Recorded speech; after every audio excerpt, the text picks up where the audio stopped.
मैं हूं विनोद गजर और आप देख रहे हैं एग्रीटेक एक्सपर्ट। हमारे साथ आज महेंद्र भाई है। महेंद्र भाई गुजराती में बात करेंगे, लेकिन मैं आपको हिंदी में ट्रांसलेट करके बताऊंगा।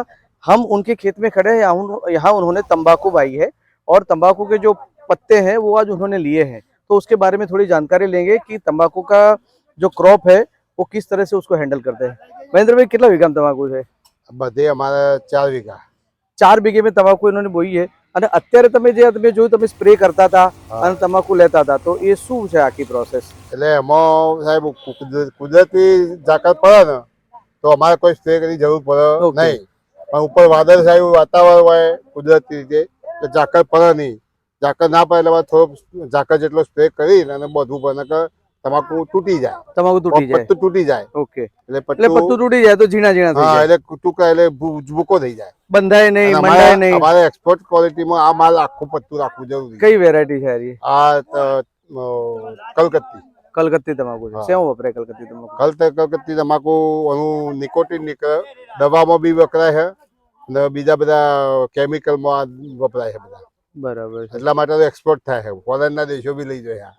ફોરેનમાં બી જાય છે. હા, આ તમાકુ હવે તમે અત્યારે હાલ અહીંથી ઉપાડી હા, અને ટ્રોલીમાં ભરી હવે શું કરવાના? આને અહીંથી હવે ટ્રોલીમાં મેં ભરી અહીંથી ઘેર લઈ જવાના, બીજી ચાકી બનાવવાના, ફેર પાછી મોડવાની.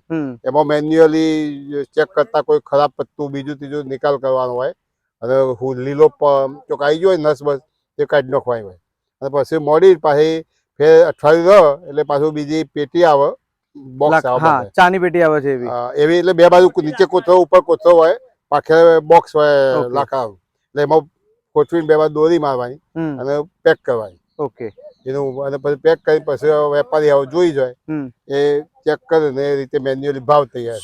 શું ભાવ છે અત્યારે? અત્યારે ભાવ લગભગ હવે હાલની તો નવું બજાર તો ખુલ્યું નહીં, ગઈ સાલનો લગભગ હતો 2000 આસપાસ. 2000 રૂપિયા 20 કિલોના? 20 કિલોના હતા. એક મણ 20 કિલો કે 2000 રૂપિયા है।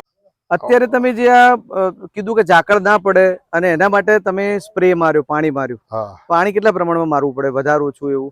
પાણી ઝાકળ જેટલી પડે એટલું જ પાણી મારે. વધારે મારીએ તો અમારે છે ને એ ઉબાઈ જાય, ફૂગ આવી જાય. ફૂગ આવી જાય. હા, ફૂગ આવી જાય એટલે તમાકુ ફેલ થાય. એ એક્સપોર્ટ ક્વોલિટીનો માલ નહીં. એટલે અમારે જેમ જેનું બાળકને સાચવીએ એ રીતે અમારું चौकसी रखनी पड़े। अभी मैं देख रहा था दोस्तों यहाँ पे कि ये जो तंबाकू के पत्ते हैं उसको इस तरह से नाजुकता से उसे उठाकर वहां पे रख रहे थे, और ये पत्ते हैं जब बादल आते हैं तो ओस नहीं होती है, और जब ओस नहीं होती है तो पत्ते गिले नहीं होते, पत्ते गिले नहीं होते तो सूखे ही रह जाते हैं और क्रैक हो जाते हैं।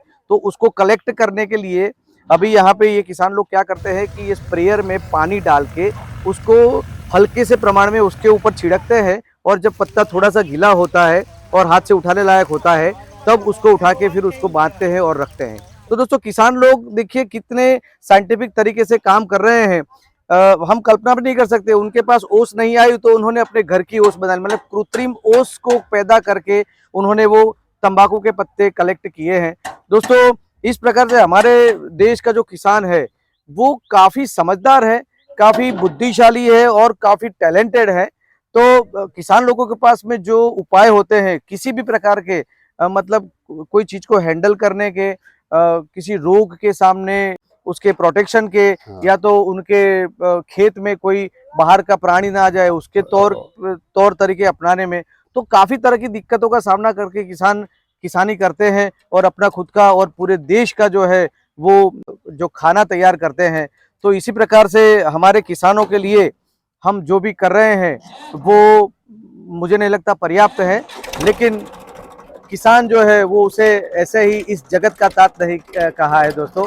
तो महेंद्र भाई, थैंक यू वेरी मच। तंबाकू तो भाई तंबाकू एक्सपोर्ट थवाથી હુંડિયામણમાં સરકારને તો ફાયદો જ છે પાછો। इनका बोलना है कि तंबाकू जब बाहर जाती है तो उसका पैसा इंडिया में आता है, देश में आता है। बाकी तंबाकूનો તમે કેટલા ટાઈમથી વાવેતર કરો છો? અમે લગભગ અમારા મા બાપ દાદા વખતથી કરીએ છીએ, એટલે અમારે તો લગભગ મને આજે 57મું વર્ષ છે। ઓકે, એટલે હું 20-25 વર્ષ પછી અમારે એટલે 20 વર્ષથી તો હું કરું છું। 20-25 काफी सालों से आप तंबाकू का ये खेती कर रहे हैं। प्रॉफिटेबल થાય છે ખેતી? પ્રોફિટ એટલે સાહેબ પહેલા થતી, પણ આ છેલ્લા 5 વર્ષથી થોડી તકલીફો પડે, મજૂરી વધી ગઈ છે। પછી આ બધા સાહેબ જો પહેલા જાનવરોની તકલીફ નથી, હવે જાનવરોની તકલીફ વધી છે, પછી મજૂર મોંઘું થઈ ગયું, લેબર દવાઓ મોંઘી થઈ ગઈ, દવાઓ મોંઘી, ખાતર બિયારણ મોંઘું મોંઘું થઈ થઈ ગયું, બધું મોંઘું થઈ ગયું. આ તમાકુનું ખેતર છે મહેન્દ્રભાઈ, હા. તો એ વાડ કરવી પડે છે કારણ કે ઘણા એવું કહે છે કે તમાકુના ખેતરમાં તો ખાય જ ગધેડા બી ના આવે. હા હા તો શું કારણ એ તમારે કારણ એટલે અહીં છે ખાઈ ના જાય પણ આને ખાઈ એટલે ભાગી જાય.